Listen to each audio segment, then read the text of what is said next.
A double-winning legend who 20 years ago left his own indelible mark on the Gaelic Athletic Association, this evening becomes the latest winner of our Distinguished Career Award. Mention the two All-Ireland senior finals of 1990 and the awards Teddy McCarthy follow instantly.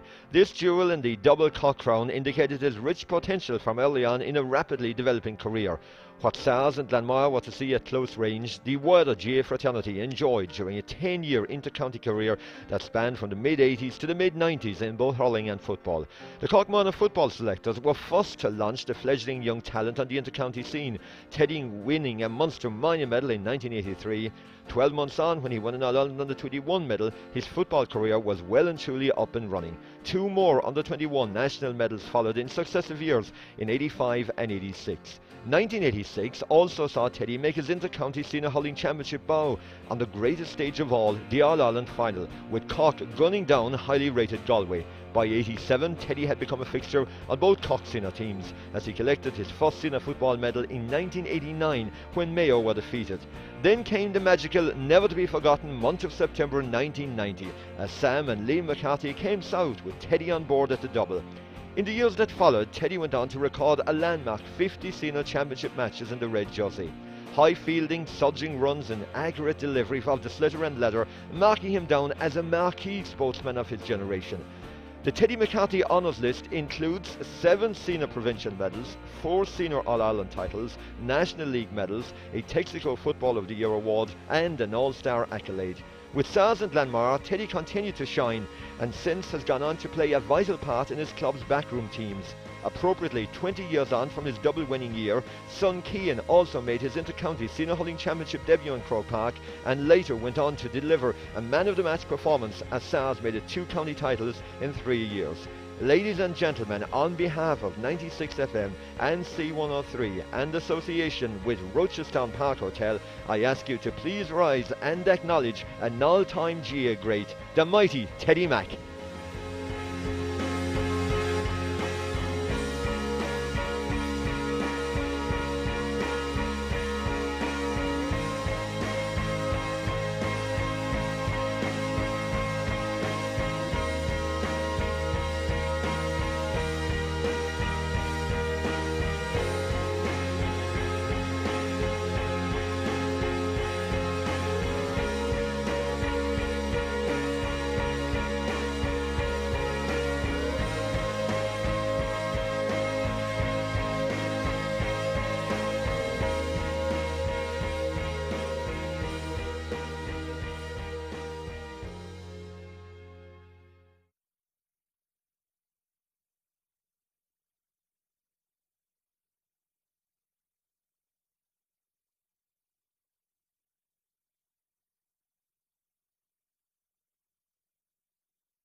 A new year and a new award winner in the shape of handball star Shane Hedigan. The ton of the year made for marvellous reading in the diary of the Liscarroll man, who continued his massive strides in the game by capturing the World Under-19 title. The phrase, like father, like son, certainly comes to mind in relation to our inaugural winner, as Shane was following in the footsteps of his father John, who also won the World Crown at Under-19 level. Dedication and ultra commitment portray the background to Shane's world success, with the Tralee IT business student also excelling at colleges, county and national competition. Cork handball has produced many stars over the past decades, and those in the know were quick to acknowledge Shane's budding talents from his early days on court. Raising cheers for Liscarroll in the north of the county and for handball throughout the county, ladies and gentlemen, winner 1 of 12 in 2010, handball world champion Shane Hedigan.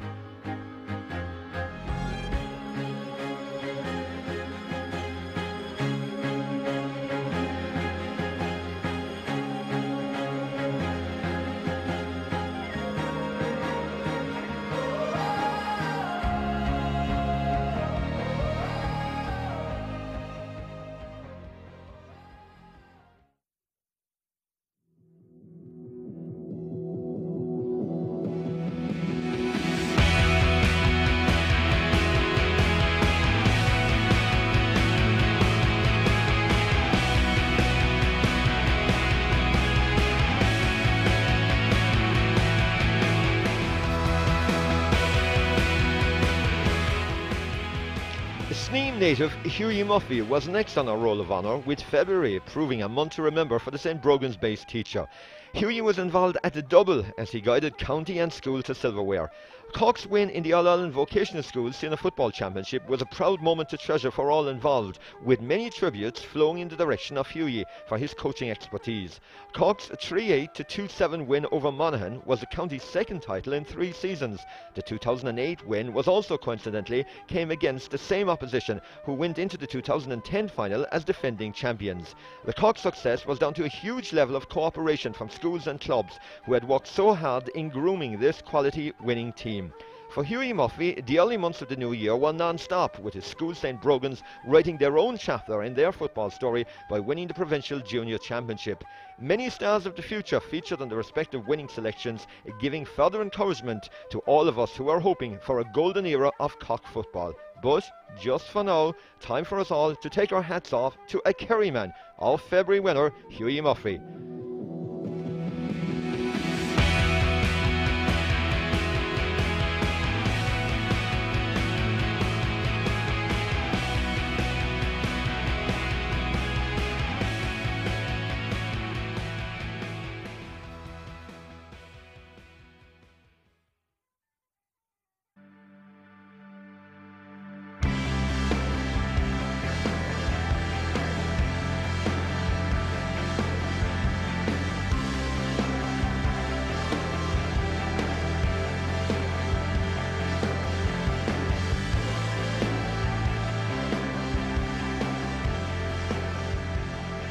By March, the National League action was hot and heavy, with the Cork footballers bidding to prove their worth by winning the Division 1 title 12 months after winning the Division 2 crown.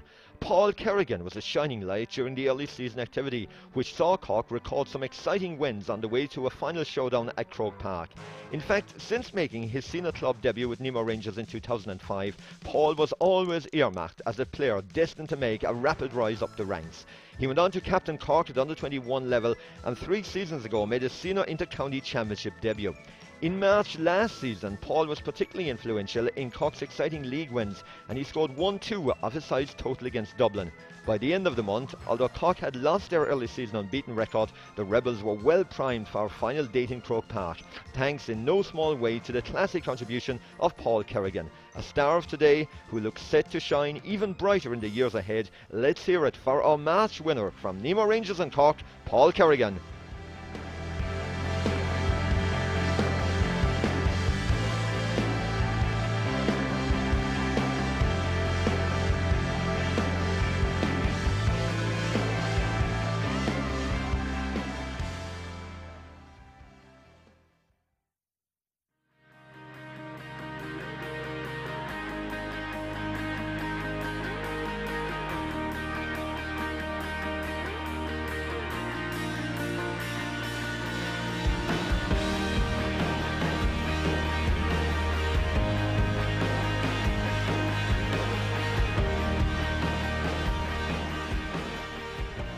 The feel-good football factor continued in the month of April when Paddy Kelly from Ballincollig became our 4th winner of the year as the competitive field for the overall accolade really took shape.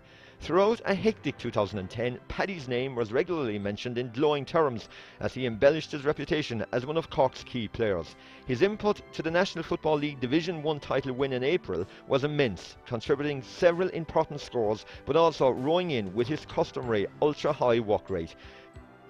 Several examples of Paddy's talents were seen over the early months of the year, with his immense performance away to Derry on